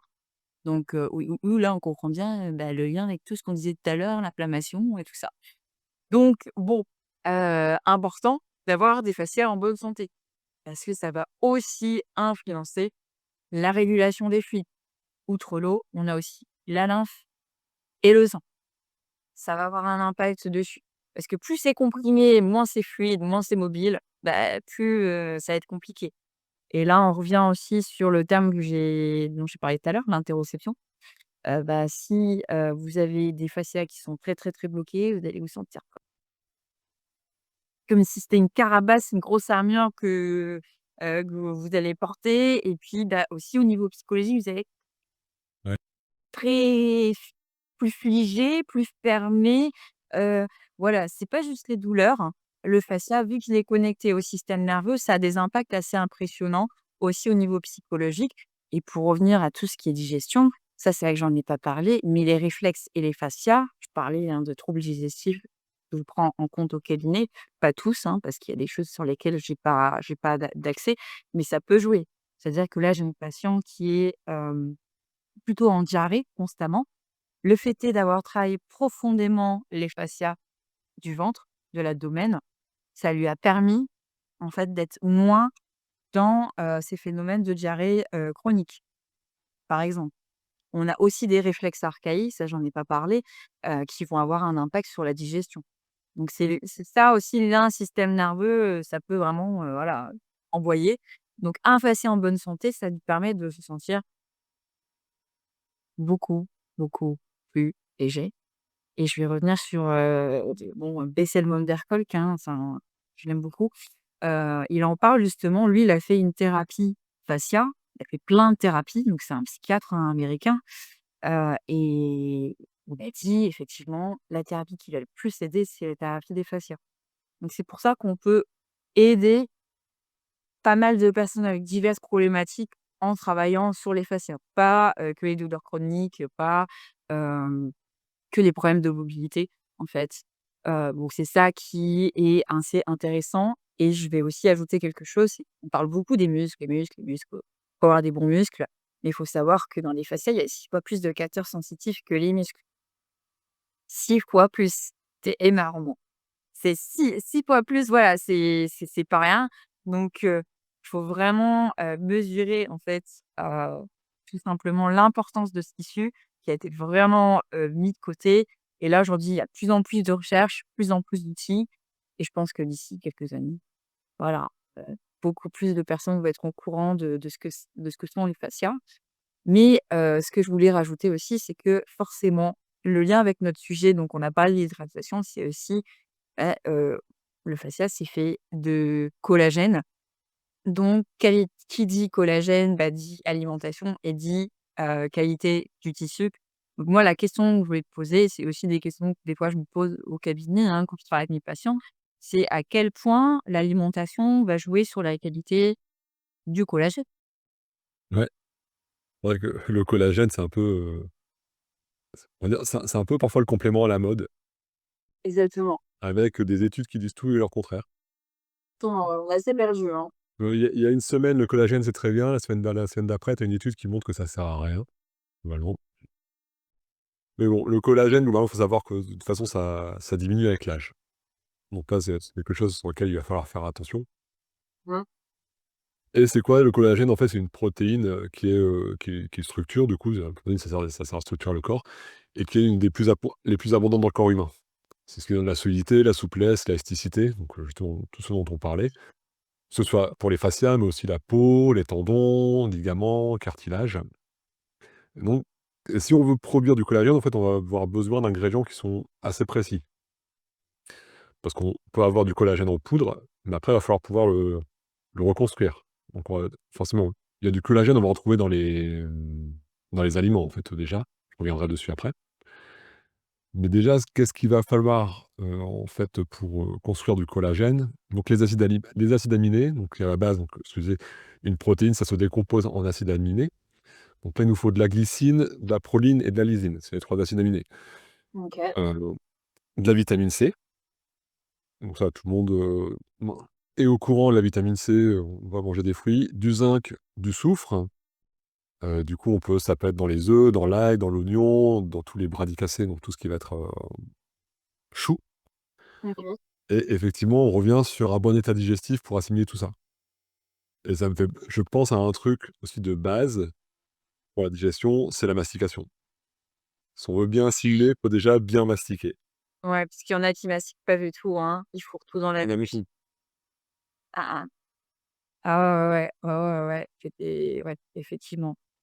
Mais comme n'importe quel tissu, enfin j'ajoute ça pour le fascia, c'est comme n'importe quel tissu en fait, c'est c'est la bonne alimentation, l'alimentation saine qui va vraiment équilibrer tout ça et après s'il y a des tensions effectivement, là, il faut pouvoir aller au niveau manuel. Moi, ce que je fais en fait d'un quand je parle de collagène, c'est, d'aller casser les fibres de de collagène, d'aller tu tout ça pour pouvoir justement que le tissu soit génère. Voilà et qu'il retrouve sa longueur initiale. Et je confirme que ça fait pas du bien sur le moment. Pour les gens qui se poseraient la question. C'est une technique qui est très loose. Alors il y a plusieurs techniques. La nôtre est très douce, mais en fait, ce qui fait pas du bien, c'est que les tissus sont très fortement bloqués. Effectivement, ça peut faire mal, mais le soulagement, heu, est visé sur le long terme. Voilà, voilà, je suis pas une tortionnaire, je vous rassure, mais effectivement, quand c'est bien bloqué, moi j'y vais avec mes pouces, donc mon sport de la semaine, mon activité physique, c'est mes patients. Ça peut effectivement être douloureux d'aller, débloquer tout ça, mais voilà, le but c'est d'aller, remettre de l'équilibre, là là là où il faut et de la mobilité, quoi. Et je vais revenir un peu du coup sur le collagène, pour détailler un peu les aliments, parce que les gens peuvent un peu aussi se demander quels aliments il faut prendre. Ouais. Que là, je vous ai un peu détaillé, ce qu'il fallait. Donc des aliments qui sont riches en collagène, bah, faut réintroduire tout ce qui est le bouillon d'os. Hein, hein. Ouais, voilà, tout ce qui va être la gélatine et abats, si on en consomme, ça, c'est des choses Malheureusement, on a tous arrêté de consommer quand il y a eu le Creutzfeldt Jacobs, on a fait: «Ah!» pour les gens qui ont consommé avant. Oui. Donc voilà Et tu et trouves où ça du bouillon d'os? du bouillon d'os, ben, soit tu le fais toi-même, donc carcasse de poulet, légumes, en fait, à laisser mijoter pendant un certain temps. Voilà, soit, tu vas maintenant tu en trouves assez facilement en poudre, en fait, aussi. OK. Parce que tu as pas envie de t'embêter à le faire toi-même, voilà. Donc là, tu vas voir ces apports à ce niveau-là. Puis après, on va voir tout ce qui va être donc les aliments riches en vitamine C, donc en fait, les fruits, les kiwis, mais aussi tout ce qui va être, poivron, le persil. Bon, le persil n'est pas consommé en grande quantité parce que là, on amène des oxalates et ça, c'est les petits ça peut former pour les gens qui ont un terrain propice aux oxalates, ça peut former des petits cristaux, en fait, qui vont venir se mettre dans les articulations et faire plus de mal qu'autre chose. Mmh. Voilà et dans tout ce qui est agrumes, en fait, aussi Mmh. OK. et puis tout ce qui va je veux dire, bah, là, c'est ce qu'on apporte, mais aussi ce qu'il faut enlever. Il faut enlever ce qui va venir dégrader le collagène et on revient toujours sur les mêmes choses. Le sucre, on parlait de l'explication, en fait, heu, donc tout ce qui va être sucre, tout ce qui va être oxydant, on en a parlé tout à l'heure et aussi, le tabac. Ça fait partie des facteurs qui va venir, en fait, dégrader le collagène et qu'on va devoir enlever, devoir, au choix suivant les gens. Mmh. Voilà, suivant la volonté. Voilà un peu tout ce que je peux te dire sur le collagène, sans souci. Ouais, ouais. On a fait déjà, pas mal de temps de vidéos. Est-ce que tu as des recommandations pratiques, en fait, pour les gens? Alors, vu que notre sujet, c'est les douleurs chroniques, moi, je vais donner un petit conseil. Donc, ceux qui ont remarqué, je suis assise par terre. Je suis pas sur une chaise, je suis pas sur un canapé. Je vis au sol, depuis que j'ai fait ma formation parce qu'effectivement, vivre au sol, c'est bien mieux pour la santé. Donc moi, je vous invite, en tout cas si vous avez pas de problème de genoux et que vous êtes à l'aise pour vivre au sol, de faire comme nos amis les Japonais. En plus, vivre au sol, ça permet, quand vous mangez, d'avoir une meilleure digestion. Je vais pas rentrer dans les pourquoi du comment. Si vous voulez en savoir un peu plus là-dessus, bah, je vous invite voilà, à venir me suivre sur Instagram ou, à consulter mon site, mais plus sur Instagram où je partage, le pourquoi du comment. Donc ça, c'est vraiment, un truc tout simple, tout bête, vous pouvez, mettre en place, chez vous, c'est-à-dire, voilà, abandonner les chaises, abandonner les canapés, voilà. Et puis ça force à pas rester dans la même position parce que moi, je le fais le soir, bon, je me pose et je franchement, toutes les 2 minutes, je change le Bonnet lettre, exactement. Moi, j'ai changé plusieurs fois de position. Là, j'essaie de rester en place, mais toutes les 3 4 minutes, je change de position et ça permet aussi, bah, de pas se bloquer la circulation, sanguine et de bloquer la respiration aussi et la ventilation. Donc ça, effectivement, tous ceux qui vivent, voilà, qui vivent sur des chaises. Bon, au bureau, c'est peut-être un peu compliqué de shifter pour être par terre, mais plus vous allez vivre au sol, mieux ce sera et plus vous allez mieux vous allez vous reposer. Donc ça, voilà, hein, si vous voulez savoir pourquoi, j'explique tout ça sur mon compte Instagram et puis après, pour moi, un conseil important qui va rejoindre tout ce qu'on a dit, en tout cas, moi, je ne connaissais pas grand-chose à l'alimentation, à la nutrition, au système immunitaire. J'en connais bien moins qu'Aurélien, là-dessus. Donc, je vais parler en tant aussi bien thérapeute, mais patient, parce qu'avec mon histoire, bah, j'ai quand même un bagage au niveau de la douleur chronique. Heu et puis, bah, d'expérience, en fait, de comment, bah, trouver ce qui me convenait moi et bah, ce qui convient aussi mieux aux patients. Moi, mon conseil, c'est vraiment d'y aller par étapes. Progressivement éliminer les mauvaises habitudes, selon les personnes, bah, c'est plus ou moins naturel, sans en discuter. Le mieux, c'est de se faire accompagner parce que parfois on prend, bah, comme tu dis, du magnésium ou tel probiotique, mais en fait, ce dont on aurait besoin, c'est un prébiotique. Moi, je ne savais pas du tout la distinction. On aurait besoin peut-être, bah, de tel complément, mais on prend autre chose parce qu'on ne sait pas. De se faire tester, bah, de se faire accompagner plutôt que, bah, de prendre dans le vide. Je pense que ça, c'est important. En tout cas, moi, je vois la différence, hein, depuis que je me fais accompagner. Donc vraiment pouvoir, en fait, apporter progressivement les petites améliorations. Puisqu'en fait, des fois, c'est les petites améliorations, c'était faire des choses simples. En fait, c'est pas compliqué. Heu, peut-être que ça peut paraître compliqué pour certaines personnes. C'est complexe, mais pas compliqué, mais faire des choses simples et progressivement pour ensuite aussi, se dégager un peu, de choses qui nous encombrent et puis pouvoir bien aussi faire le tri sur, effectivement, on disait tout à l'heure, hein, est-ce que, on va plus aller voir un psychologue, un psychoposturologue, un naturopathe pour vraiment distinguer là où ils sont, les déséquilibres et puis, pour moi, en fait, c'est tout simplement l'état d'esprit à adopter. C'est un état d'esprit aussi à adopter quand on souffre de douleurs chroniques, de ces problèmes parce que la guérison, elle peut être plus ou moins longue selon les personnes. Mais il y a pas faut prendre du temps, faut investir, faut vraiment voir là où ça bloque et je voulais ajouter une dernière chose, si tu laisses ajouter ça par rapport au stress, parce que je trouve qu'on n'en parle pas assez et tu l'as mentionné, c'est qu'il faut des ressources pour gérer son stress et des ressources du coup, ben, des ressources, nutritionnelles et aussi des ressources, ben, voilà, hein, sociales, les ressources psychologiques, tout ça.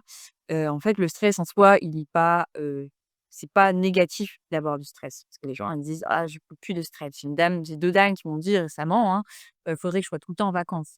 Plus avoir de stop, je peux plus avoir ceci». Ouais, mais bon, c'est pas possible de un et de 2 vous allez déplacer le problème.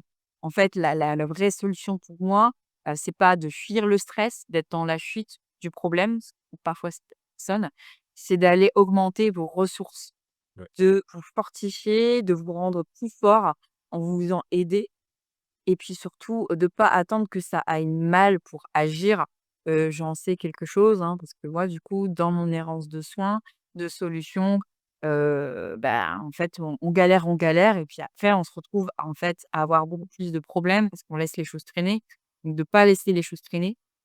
Bon, moi, j'ai pas eu le choix parce que je trouvais pas les solutions, mais de pas laisser les choses traîner parce qu'en fait, le coût, à la fin, il est plus grand. Aussi bien le coût financier que le coût en temps, en énergie dépensée pour solutionner le problème, mais aussi le coût psychologique. C'est-à-dire que vous êtes cramé, vous êtes épuisé parce que voilà, vous avez pas fait. Donc toutes les personnes qui, se disent: «Ah bah», comme tu dis, hein: «Inflammation de bas grade, je suis pas bien, mais je sais pas trop». Vaut mieux commencer maintenant plutôt que laisser ça traîner, pendant longtemps et puis se dire: «Bah, non, mais ça va passer tout seul». Vraiment d'être aussi bien dans le curatif, mais aussi dans le préventif à fond, puisque votre santé, c'est votre responsabilité. Le système médical peut vous aider, mais ça ne fera pas tout. Donc voilà, moi ce que j'invite, voilà, les personnes, c'est à faire preuve de un peu d'esprit critique et à vraiment, oui, se fortifier pour pas un jour, développer une maladie, chronique, des problèmes immunitaires et puis, des choses plus graves comme des cancers, tout ça, quoi. Être proactif. Voilà. Ma recommandation, être proactif. Fais sur mieux. Tu en as aussi des recommandations, Ouais, je vais reprendre, un peu plus simplement, déjà tout ce qu'on a pu voir. Déjà, enfin, ouais, super message quoi pour terminer la vidéo. C'est vrai qu'il faut construire sa résilience par rapport au stress. Donc ça, c'est quelque chose qui est faisable une fois qu'on arrive à le gérer en fait. Voilà, c'est d'arriver à construire un peu plus, d'être plus résilient en fait, de pouvoir faire plus facilement au stress, faire face plus facilement au stress. Si je reprends, c'est focus l'alimentation anti-inflammatoire. Voilà, ça voilà. ça va être une base. En façon, on dit c'est pas forcément se rajouter des contraintes, parfois c'est enlever des choses en fait. Voilà. Enlever les produits ultra transformés, enlever tout ce qui nous fait du mal. Mais bien sûr, il faut les remplacer en fait à un moment, mais prenez du local. Même enfin voilà, c'est même mieux que du bio, parfois c'est prenez quelque chose de local, quelque chose de brut et consommez du brut. Et si vous pouvez pas consommer du brut et ben, en fait, ce que vous pouvez faire, c'est acheter du surgelé. Parce que là, le surgelé, en fait, c'est vraiment quelque chose où ce qui a été, surgelé justement juste après avoir été récolté, souvent on a plus de nutriments là-dedans que dans quelque chose qu'on va pouvoir, qui est venu d'Espagne, qui est venu d'ailleurs, en fait, ou de l'autre bout de la France, en fait, tout simplement. Ouais, OK. Ça va être au niveau alimentation, on peut faire des choses, plus simples, comme ça. Un focus sur le sommeil, c'est un peu mon dada parfois. Il y a pas mal de vidéos sur la chaîne. En fait, si vous voulez mais pour se fo faire un focus sur le sommeil justement, faut pouvoir s'endormir et donc du coup, faut travailler sa gestion du stress, faut mettre en place, des solutions dont on a parlé. Il y a d'autres solutions forcément qui existent, qui vont venir en place parce que si on n'arrive pas à s'endormir le soir, forcément, c'est compliqué. Si on n'arrive pas à s'endormir, c'est qu'on a un système nerveux qui est à fond et du coup qu'il va falloir calmer. Voilà, alors, la boucle est bouclée en fait, à chaque fois, on peut pas, juste prendre un point et travailler un seul point. Tout doit se travailler en même temps et qu'effectivement, s'il y a des douleurs, moi, pour les avoir, enfin, les douleurs chroniques, ça fait longtemps. C'est vrai que plus le temps passe, en fait, plus c'est de pire en pire et plus ça prend de temps, en fait, à se résoudre et c'est pareil, c'est un peu une errance de savoir, d'où ça vient. J'ai fait pas mal, j'ai testé pas mal de solutions. Je pense que quand tu m'as vu débarquer, j'avais déjà fait ça et ça. Ouais, ouais et puis à la fin, on s'est rendu compte, OK, il fallait qu'on parte sur notre direction, adaptée à ton cas, précis, voilà. Parce que c'est des accompagnements, ce qu'on fait, ce sont des accompagnements sur mesure au plus proche de vos besoins et l'un n'est pas l'autre, hein. Ouais, voilà. C'est ça, on va de toute façon tous les 2, c'est notre façon de travailler, c'est individualisé, c'est pas un protocole qu'on applique à tout le monde. Voilà, tout sera individualisé à la personne suivant les besoins. Alors on n'a Exactement. pas tous les mêmes problèmes, on n'a pas tous le même terrain. Donc on n'a pas tous les mêmes forces digestives, la même façon de résister au stress en fait, c'est ça. Exactement. Donc on va conclure sur ça pour dire, ben, voilà, que les douleurs, c'est un puzzle, multifactoriel qui a plein de pièces et qu'il faut aller, trouver comment Ex ça s'emboîte, voilà, voilà, sur quelle pièce agir et c'est pas qu'une seule pièce en fait qui va venir, débloquer la situation. exactement. Bien d'accord avec ce mot de la fin. Bah, merci Anaïs. Merci Aurélien pour, ton invitation. Et puis, ben, à bientôt sur la chaîne pour d'autres vidéos. Au revoir, à bientôt.